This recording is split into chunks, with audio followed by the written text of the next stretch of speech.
Good morning. अब हम लोग त्रिकोणमिति के ऊंचाई दूरी से क्वेश्चन नंबर दूसरे को देखने वाले हैं।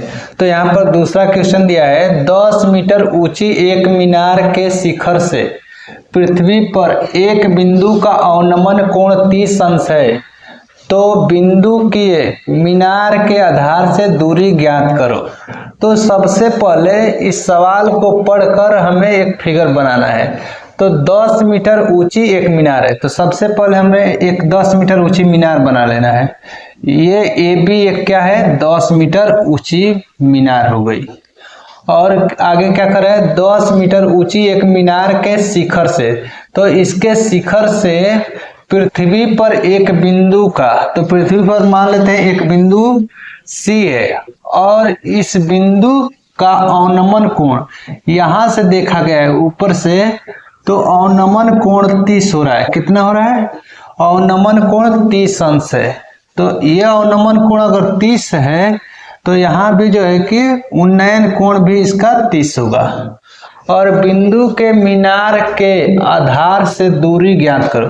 बिंदु की मीनार, तो बिंदु और के मीनार से, बिंदु के होना चाहिए, बिंदु के मीनार के, यहाँ मीनार और जो है कि बिंदु के बीच की दूरी हमें ज्ञात करना है। तो इसके बीच की दूरी हम लोग ज्ञात करेंगे। बिंदु की मीनार के आधार से दूरी, सही है।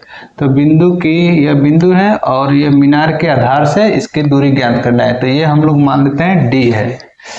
अब जो है कि इसको कैसे हल करेंगे, तो चलो देख लेते हैं। यहाँ लिखेंगे हल और मान लेंगे कि माना ए बी एक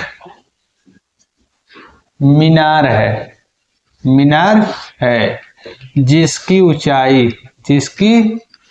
ऊंचाई कितनी है 10 मीटर, एच बराबर 10 मीटर। अवनमन कोण इसका 30 है और बिंदु के मीनार से, बिंदु और मीनार के आधार के बीच की दूरी, बिंदु और मीनार के आधार की दूरी, आधार की दूरी डी है, मान लेते हैं डी है। अब जो है कि ये इसके लिए तो लंब हो गए, ये हो गए आधार।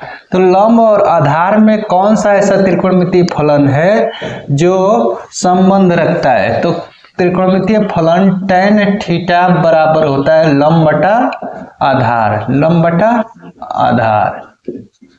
तो यहाँ हम लोग लिखेंगे tan थीटा बराबर ए बी लंब हो गया और BC क्या हो गया कि आधार हो गया।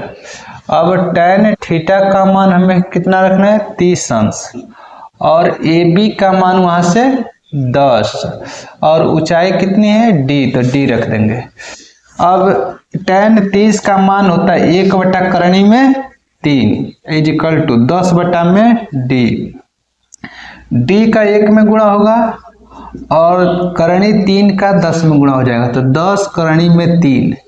अतः जो है कि बिंदु और मीनार के आधार के बीच की दूरी आ गई 10 करणी में 3।